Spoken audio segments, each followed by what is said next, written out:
Kolkata new town Jagannath মন্দিরের একদম কাছে এবং আশেপাশের এলাকায় বেশ কয়েকটি প্রাচীন বিখ্যাত মন্দির রয়েছে। একদম কাছে অবস্থিত এই মন্দিরগুলো আপনি কলকাতা নিউ টাউনের জগন্নাথ মন্দির থেকে পায়ে হেঁটেই যেতে পারবেন। খুব সুন্দর একটি মন্দির এখানে। ওই মন্দিরটা সত্যি অনেক সুন্দর। তারপরে আছে হাজরা কালীবাড়ি। এই নতুন জগন্নাথ মন্দিরটি মূলত ঐতিহাসিক হাজরা কালীবাড়ি প্রাঙ্গণেরও একটি অংশ। এটি 450 বছরের পুরানো একটি অত্যন্ত জাগ্রত ঐতিহাসিক মন্দির কমপ্লেক্স। হাজরা কালীবাড়ি কমপ্লেক্সের অন্যান্য মন্দির এই একই চত্বরে কালী মন্দিরের পাশাপাশি রাধাকৃষ্ণ মন্দির, বনবিবি মন্দির, যমরাজ মন্দির এবং শিব মন্দির রয়েছে।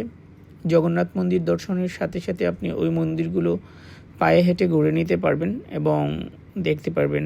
মন্দিরের কারুকার্য এবং প্রতিমাগুলো সত্যি অসাধারণ এবং সুন্দরভাবে তৈরি করা হয়েছে মন্দিরের প্রতিমাগুলো। আমি নিউ টাউনের জগন্নাথ মন্দির দেখার পর, দর্শন করার পর জগন্নাথ দেবকে তারপরে এই মন্দিরগুলোতে গিয়েছি। খুব সুন্দর একটি মন্দির। ভক্তরা প্রায় এখানে আসেন প্রার্থনা করতে। এইখানে রামকৃষ্ণ পরমহংসদেব আছেন,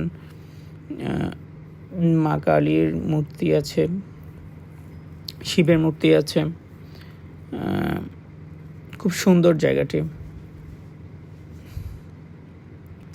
এই হাজরা কালীবাড়ি কমপ্লেক্সের অন্যান্য মন্দির এই একই চত্বরে কালী মন্দিরের পাশাপাশি রাধাকৃষ্ণ মন্দিরটা অনেক সুন্দর।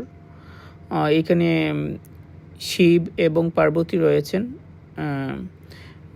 তারপরে মা কালীর মূর্তি রয়েছে সুন্দর একটি। খুব জাগ্রত এই মন্দিরটি হাজরা কালীবাড়ি। তারপরে রাধাকৃষ্ণ মন্দির রয়েছেন, বনবিবি মন্দির, যমরাজ মন্দিরও এখানে রয়েছে।